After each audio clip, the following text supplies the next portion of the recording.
Hello students, welcome to number x.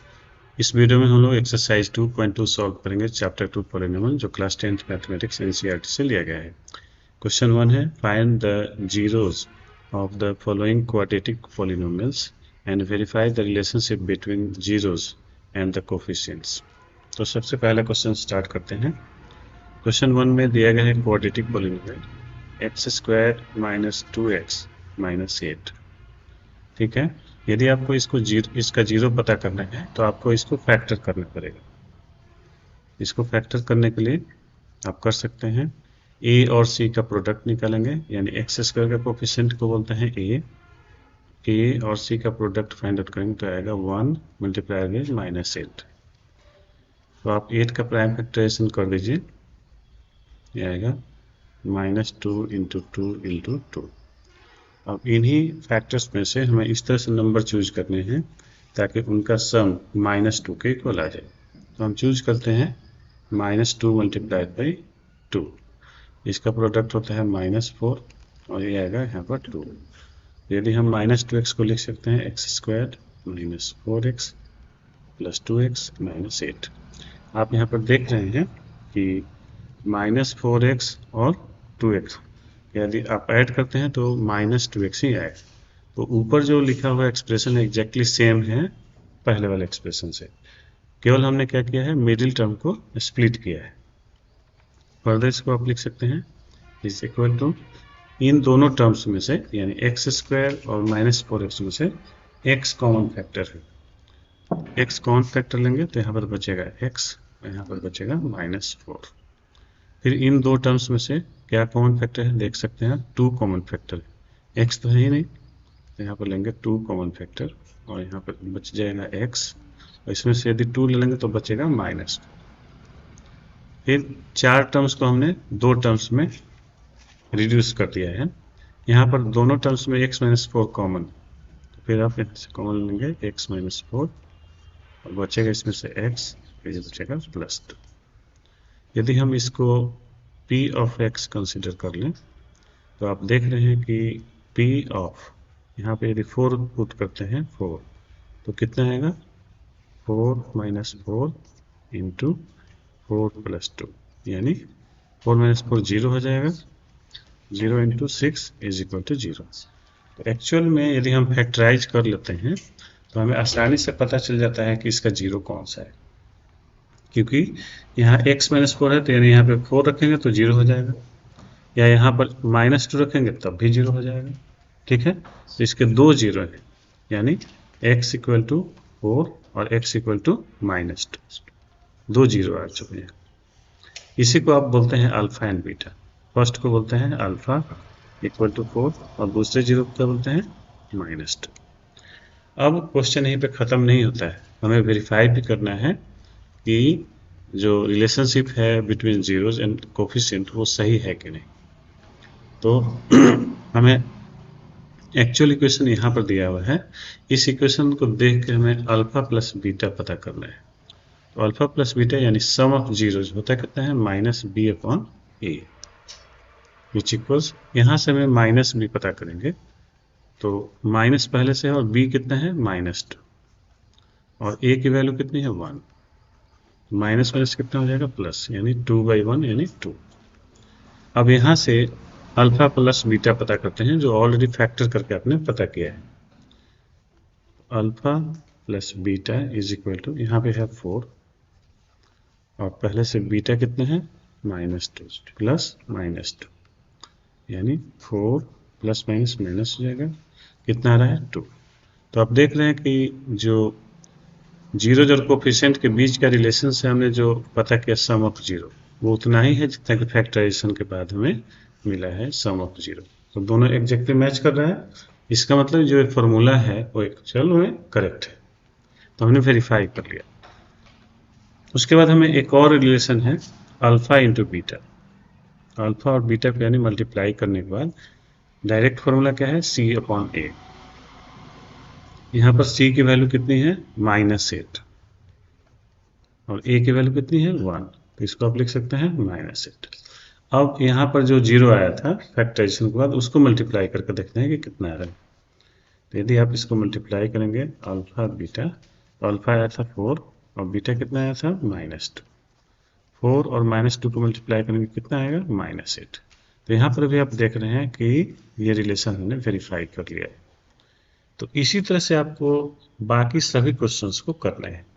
केवल मैं आपको इस वीडियो में इतना बता रहा हूँ कि फैक्टराइजेशन कैसे कर लेंगे, बाकी आपको रिलेशनशिप ऐसे ही चेक करनी है। तो आई थिंक कॉन्सेप्ट क्लियर है आपको। जो सबसे डिफिकल्ट पार्ट होता है कि इसका फैक्टराइजेशन कैसे करें, ये बच्चों को समझ में नहीं आती है।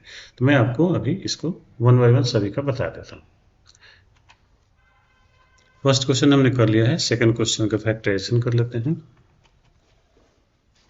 सेकंड क्वेश्चन है 4s² - 4s + 1। इसको आप लिख सकते हैं 4s को 2s² और इस -4s को आप रहने देता हूँ, 1 को लिख सकते हैं 1²।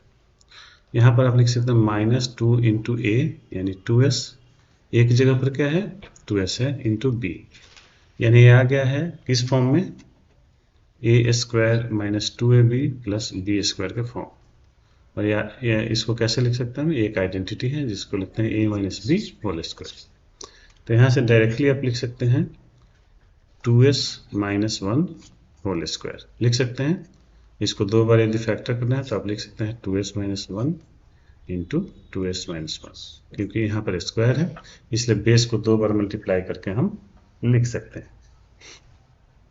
तो यहाँ से फर्स्ट 0 निकलेगा आपका यानी अल्फा। तो इसको s की वैसी वैल्यू पुट करते हैं जिससे ये 0 हो जाए। तो s की वैल्यू यदि आप 1/2 पुट करेंगे तो देखेंगे कि आप ये 0 हो जा रहा है, क्योंकि s की वैल्यू 1/2 पर करें तो आएगा 2 × 1/2 - 1, 2 से 2 कैंसिल हो जाएगा और -1 0 आ जाएगा।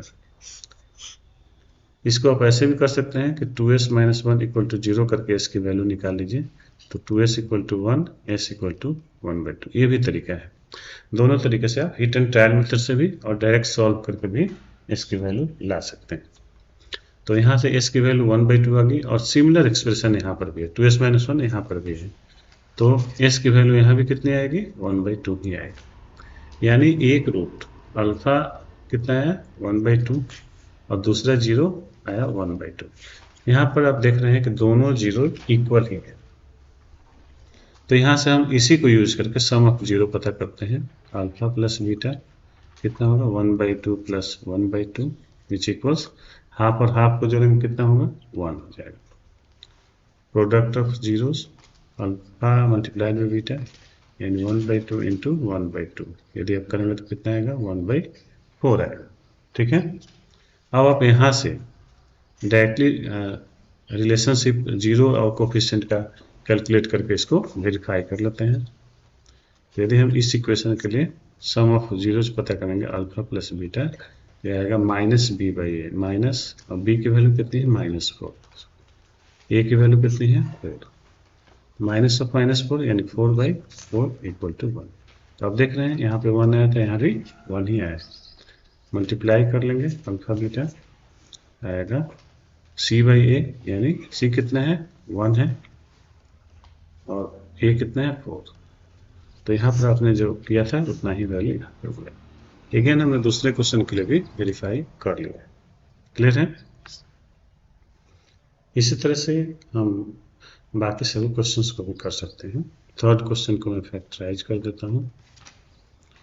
इसको आप लिख सकते हैं 6x² और 7x को थोड़ा सा इधर लिख लेते हैं स्टैंडर्डाइज फॉर्म में, -3। इसको यदि फैक्टर करने हैं तो a और c का प्रोडक्ट फाइंड आउट करेंगे, यानी 6 × -3। 6 को लिख सकते हैं 2 × 3 × -3, और हमें टर्म्स को इस तरह से अरेंज करने हैं कि यहाँ पर -7 आ जाए। तो 2 × -9 करने पे हो जा रहा है। इसको लिखेंगे 6x² - 9x + 2x - 3। इन दोनों टर्म्स में से आप कॉमन ले सकते हैं 3x, 3x कॉमन लेंगे तो आएगा 2x - 3 और फिर +1 कॉमन लेंगे तो आएगा 2x - 3। इन दोनों में कॉमन है 2x - 3 और बचेगा 3x + 1। यहाँ से आप 0 फाइंड आउट कर सकते हैं। इस 2x - 3 को 0 कर दीजिए तो आएगा x की वैल्यू 3/2 यहाँ से करेंगे तो x की वैल्यू आएगी -1/3। एक जीरो हो गया अल्फा 3/2, बीटा -1/3। इसके बाद हम फोर्थ को फैक्टर करते हैं। यहाँ पे देख रहे हैं कि 4u² है, यहाँ पे 8u है, तो इसमें कॉमन हो जाएगा, पहले तो 4 कॉमन हो जाएगा और u भी कॉमन हो जाएगा, तो बचेगा u प्लस 4 2 जा 8। तो यहाँ का जीरो देख रहे हैं, u इक्वल टू 0 हो जाएगा और दूसरा u इक्वल टू माइनस, तो दोनों पे जीरो हो जाएगा कंप्लीट, क्योंकि u इक्वल टू 0 रखेंगे तो कंप्लीट जीरो हो जाएगा और u इक्वल टू -2 रखेंगे तब भी ये जीरो हो जाएगा दोनों केस में। तो अल्फा कितना हो गया 0 और बीटा हो गया -2। थर्ड फिफ्थ क्वेश्चन में फैक्टर करना है, तो t² माइनस √15 कर लेंगे। एक आइडेंटिटी होती है a² minus b² is equal to a plus b into a minus B.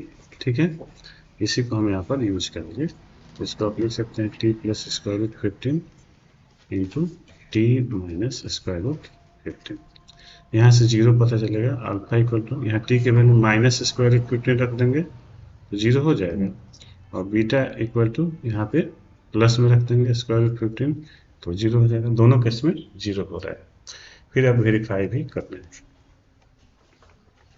Last question है इसमें कॉस्ट का, 3x² माइनस x माइनस 4, इसको भी फैक्टर करना है। तो 3 और 4 -4 को मल्टीप्लाई करके तब मिडिल टर्म स्प्लिट करेंगे।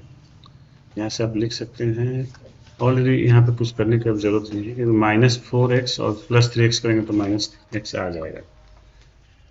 3x² minus 4x plus 3x minus 4, इसको आप देख सकते हैं यहाँ पे 3 4 में क्या कॉमन है, x केवल कॉमन है, पड़ेगा 3x माइनस 4, और यहाँ पे 3x माइनस 4 है, 1 कॉमन ले लीजिए क्योंकि हमें यही एक्सप्रेशन रखना भी है। 3x minus 4 into x plus 1, तो यहाँ से अल्फा की वैल्यू आ जाएगी 3x minus 4 equal to 0 put करेंगे तो 4/3 मिलेगी, और यहाँ से x प्लस 1 है तो बीटा की वैल्यू आ जाएगी -1। यहाँ से भी आप वेरीफाई कर सकते हैं। इस तरह से हमने क्वेश्चन नंबर 1 कर लिया है। यदि आपको वीडियो पसंद आया हो तो लाइक करें, यदि आप चैनल पर नए हैं तो चैनल को सब्सक्राइब करें। न भूलें। थैंक